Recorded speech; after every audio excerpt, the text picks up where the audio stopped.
પુરાણોમાં લખ્યું છે ક્યારે અને કેવી રીતે થશે કળિયુગનો અંત. અર્થ થાય છે એક નિર્ધારિત સંખ્યાના વર્ષોનો સમય. ઉદાહરણ તરીકે કળિયુગ, દ્વાપર, સતયુગ, ત્રેતાયુગ વગેરે. એક યુગના અંત બાદ બીજા યુગની શરૂઆત થાય છે. શાસ્ત્રોમાં કળિયુગના અંત વિશે જણાવાયું છે.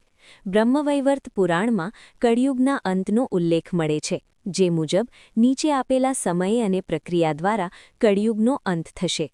પુરાણમાં લખ્યું છે કે જ્યારે કળિયુગ ખતમ થવાનો હશે ત્યારે વ્યક્તિ ખૂબ જ નાની ઉંમર સુધી જીવતો રહેશે, મતલબ કે તેનું આયુષ્ય ઓછું થઈ જશે.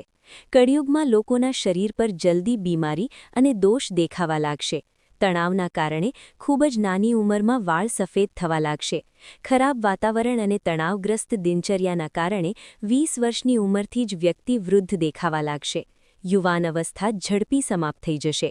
બ્રહ્મવૈવર્ત પુરાણમાં આ વાતનું પણ વર્ણન છે કે ભગવાન નારાયણે દેવર્ષિ નારદને આ વાતની જાણકારી આપી હતી કે કળિયુગમાં એવો સમય આવશે જ્યારે પુરુષ મહિલાને આધીન થઈ જશે.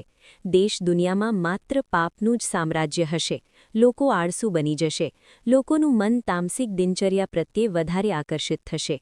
આ વાતનો પણ ઉલ્લેખ છે કે કળિયુગમાં 5000 વર્ષો વીત્યા બાદ ગંગા નદીનું પાણી એકદમ સુકાઈ જશે. ગંગા ફરી એકવાર પોતાના લોક એટલે કે વૈકુંઠ જતી રહેશે. કળિયુગના 10,000 વર્ષ પૂરા થયા બાદ દેવી દેવતાઓ ધરતી છોડીને પોતાના લોક પ્રસ્થાન કરી લેશે. લોકો વ્યાભિચારમાં ખોવાઈ જશે અને સાત્વિક જીવનથી તેમનું મોહભંગ થઈ જશે. આ વાતનો પણ ઉલ્લેખ છે કે કળિયુગમાં પૃથ્વી બિનઉપજાઉ થઈ જશે, જેથી ખેડૂત ખેતી નહીં કરી શકે અને અન્ન ન થવાના કારણે લોકો ભૂખ્યા મરશે. કળિયુગના અંતમાં પૃથ્વી પાણીમાં ડૂબી જશે. જય શ્રી દ્વારકાધીશ.